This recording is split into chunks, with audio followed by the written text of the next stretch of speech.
My wife was cheating with her boss, thinking I was broke and clueless. She didn't know I secretly owned the company. I recorded them for months, drained our joint accounts. Got her fired for embezzlement. She didn't realize she was committing. Foreclosed on her parents' house using debt. She guaranteed and served her divorce papers at her surprise promotion party. Hello, Reddit. David, 35 male here. For the past 5 years, my wife, Sarah, 33 female, thought I was a moderately successful, slightly struggling freelance graphic designer. We lived comfortably, but she was the breadwinner. The ambitious marketing director at a rapidly growing tech startup. Innovate Solutions. She drove the nicer car, paid for our vacations, and often made comments about how she was carrying us financially. She loved the narrative that she was the high-powered executive, married to the sweet artistic, slightly less successful husband. It fed her ego. What she didn't know, what nobody knew except my lawyer and the company's CEO who reported directly to me, was that I wasn't just a designer. 3 years ago, after a massive, anonymous early investment using funds inherited from my grandfather, I became the silent majority shareholder of Innovate Solutions. I owned 60% of the company she worked for. I installed the CEO, a trusted former colleague, and stayed completely out of the day-to-day, preferring anonymity. My freelance design work was real, but it was pocket money compared to my dividends. Sarah had absolutely no clue. She just thought I got lucky with a few big clients now and then. This dynamic worked, or so I thought, until about 8 months ago. Sarah started working late. A lot. Dinners grew cold, weekend plans were canceled for urgent projects. Her phone became glued to her hand, angled away from me, always on silent. She started taking calls in the other room, whispering. When I asked who she was talking to, it was always just work stuff or my boss, Mark. Mark, 40s male, was the VP of marketing, her direct superior. He was charismatic, slick, and recently divorced. I'd met him a few times at company parties, which I attended as Sarah's +1, the unassuming designer husband. I never liked him. Sarah started mentioning him constantly. Mark thinks I'm brilliant. Mark wants me to lead the new campaign. Mark and I pulled an all-nighter. We make such a good team. The compliments felt forced, the frequency suspicious. My gut was screaming. I needed to know. Given my position, finding out wasn't difficult. I didn't need to hire a PI. I was the house. I had the CEO, Robert, subtly enable enhanced security monitoring on company communications for the marketing department, citing a recent fabricated phishing attempt. Within days, the flagged emails and chat logs started hitting a secure, anonymous inbox I controlled. It was worse than I imagined. Hundreds of messages, flirting, inside jokes, late-night chats that quickly escalated, plans for working lunches that lasted 3 hours. Hotel booking confirmations for business trips where only one room was booked. Explicit photos exchanged. Timeline? It started 6 months ago, right after Mark's divorce was finalized. He'd targeted her, and she hadn't just taken the bait. She'd practically leaped onto the hook. The messages were sickening. They mocked me relentlessly. David's probably just drawing logos all day, bless his heart.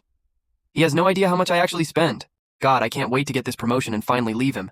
He'll be lost without my salary. Mark replied, Don't worry, babe. Once you're VP, you won't need his freelance scraps. We'll take care of you.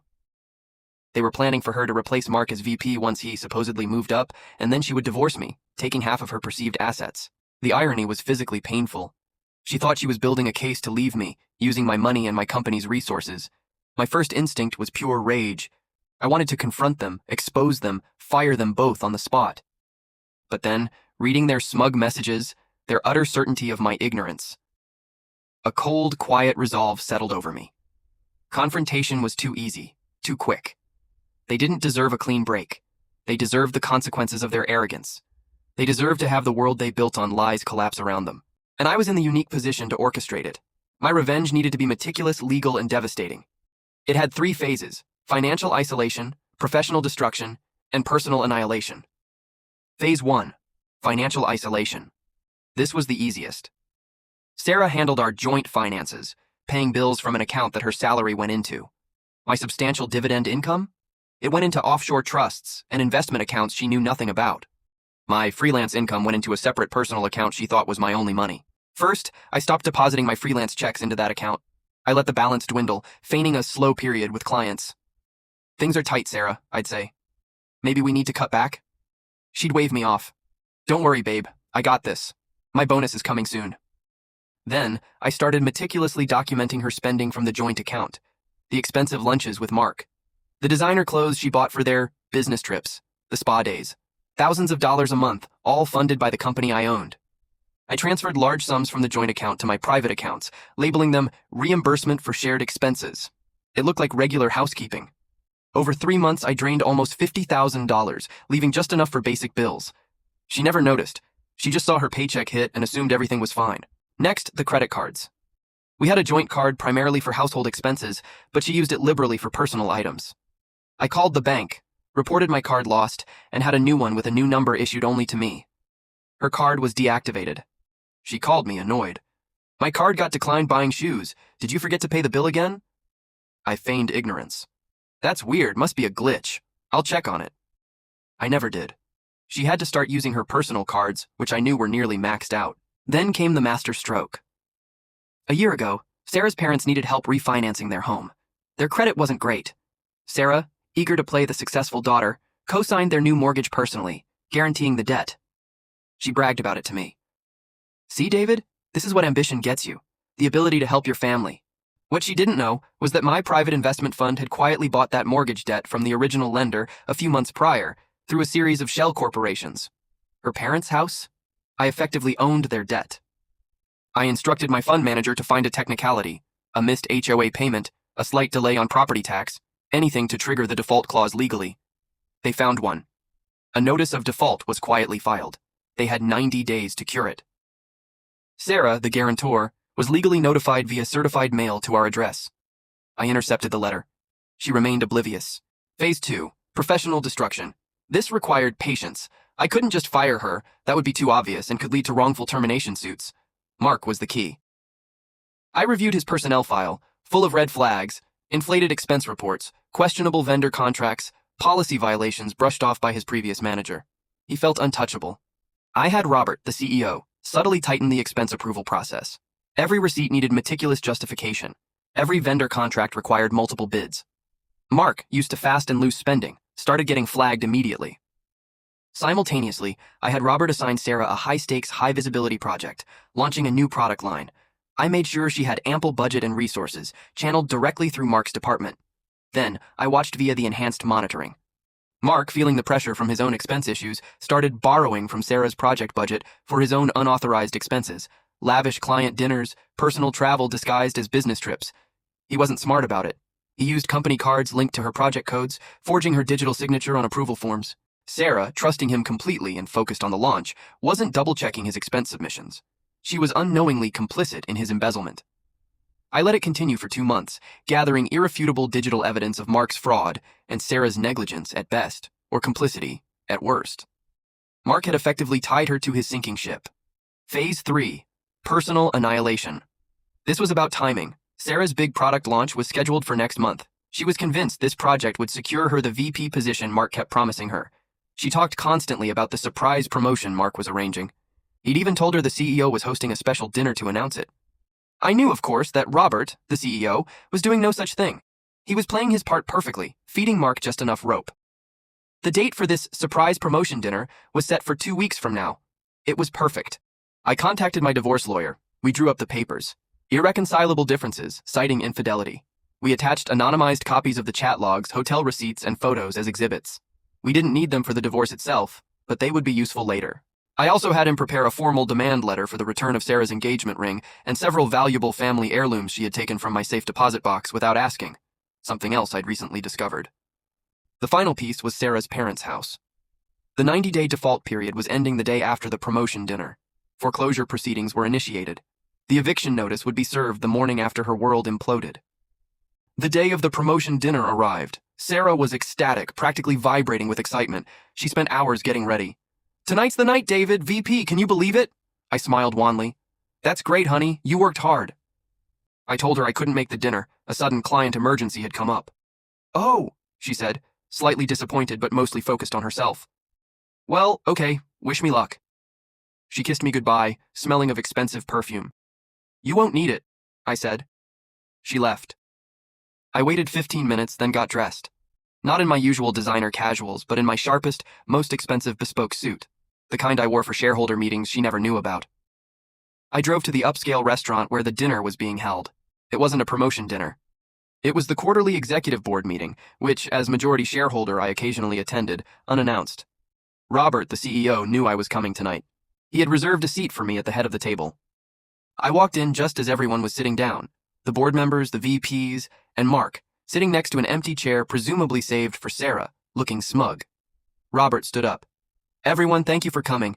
Before we begin, we have a surprise guest. Please welcome Mr. David Miller, our company's majority shareholder." The room went absolutely silent. Mark's jaw literally dropped. His face went white as a sheet. The other VPs looked stunned.